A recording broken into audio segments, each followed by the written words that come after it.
बिना संघर्ष के कोई महान नहीं होता। पत्थर पर भी जब तक चोट ना पड़े, पत्थर भी भगवान नहीं होता। Hello friends, I am Ashish Diwan and we are on a mission.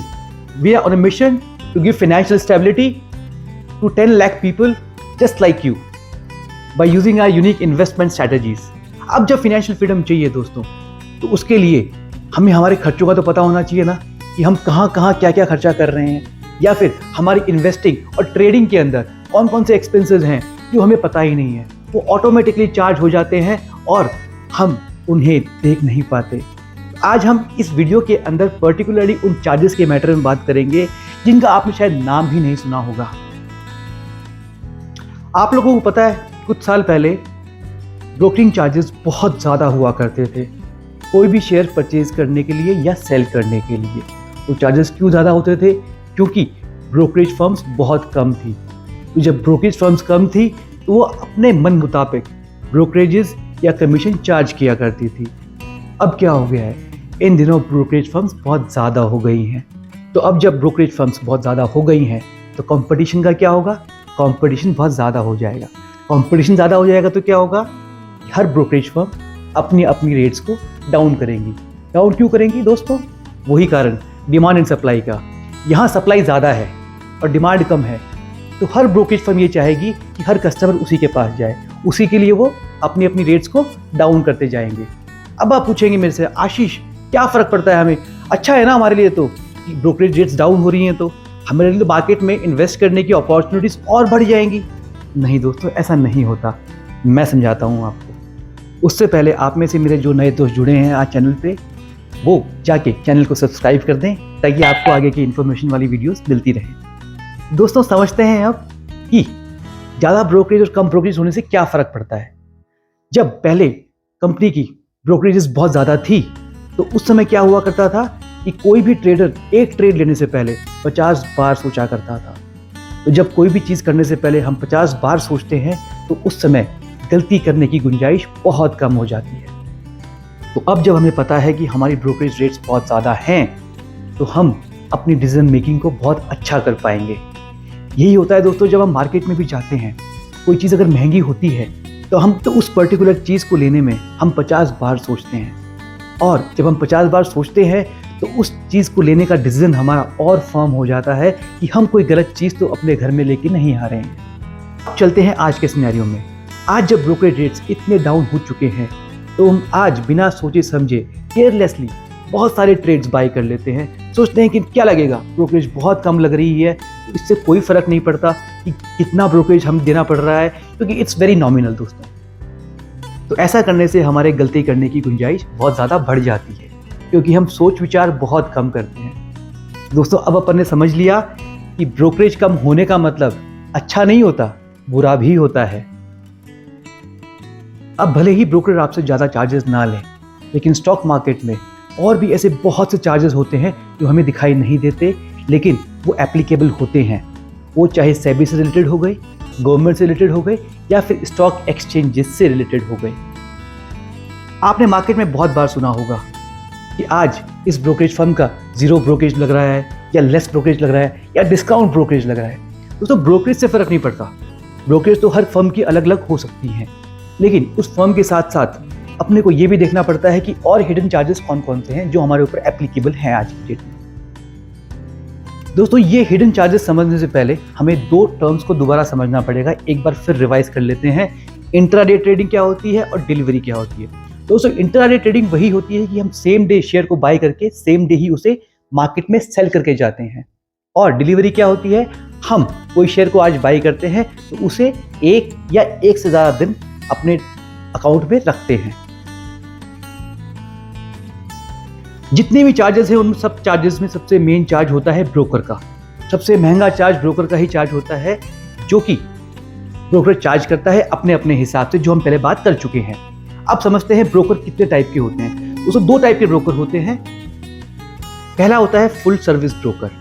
Full service broker वो होता है दोस्तों जो केवल ट्रेडिंग प्लेटफॉर्म के अलावा भी आपको बहुत सारी सर्विसेज प्रोवाइड करवाता है, जैसे कि research and analysis, asset management या पोर्टफोलियो मैनेजमेंट। इन टाइप के ब्रोकर्स दोस्तों बहुत ही ज़्यादा चार्जेस आपसे लेते हैं।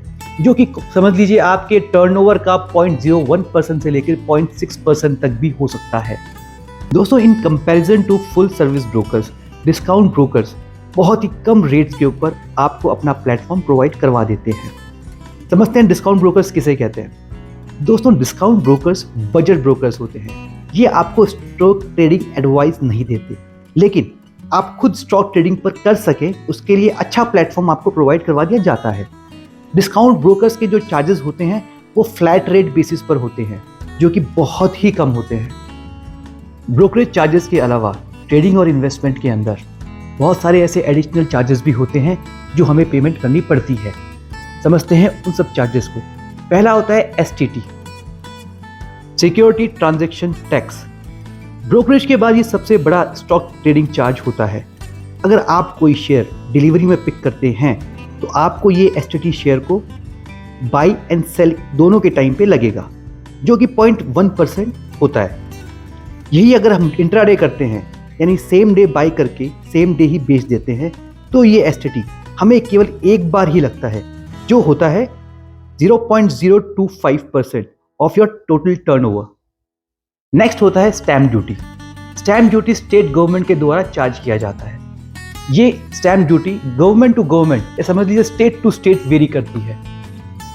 स्टैम्प ड्यूटी दोनों तरफ के ट्रांजैक्शंस पे बराबर चार्ज की जाती है, यानी कि शेयर्स बाय करते टाइम भी और उन शेयर्स को सेल करते टाइम भी। दोस्तों, ऐसे तो हर गवर्नमेंट की अलग अलग स्टैम्प ड्यूटीज होती हैं, फिर भी हमने एक लिस्ट आप लोगों के लिए जारी की है जिसमें आप देख सकते हैं कि यहाँ पे अलग अलग गवर्नमेंट्स कितनी कितनी स्टैम्प ड्यूटीज चार्ज करती हैं। तीसरा होता है ट्रांजैक्शनल चार्जेस।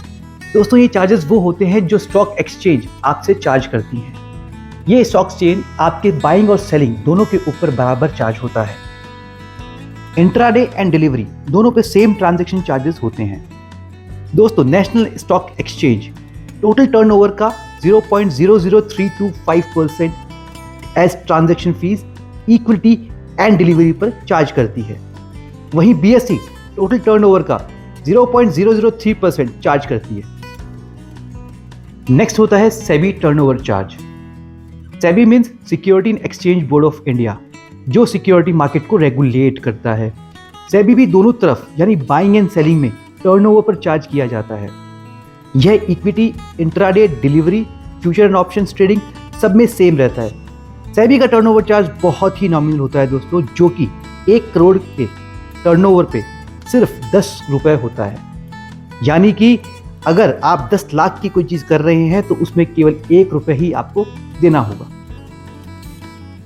पांचवा होता है डिपॉजिटरी पार्टिसिपेंट चार्जेस। इंडिया में 2 सिक्योरिटी डिपॉजिटरीज हैं। एक है NSDL यानी कि नेशनल सिक्योरिटी डिपॉजिटरी लिमिटेड, दूसरा है CDSL यानी सेंट्रल डिपॉजिटरी सर्विसेज लिमिटेड।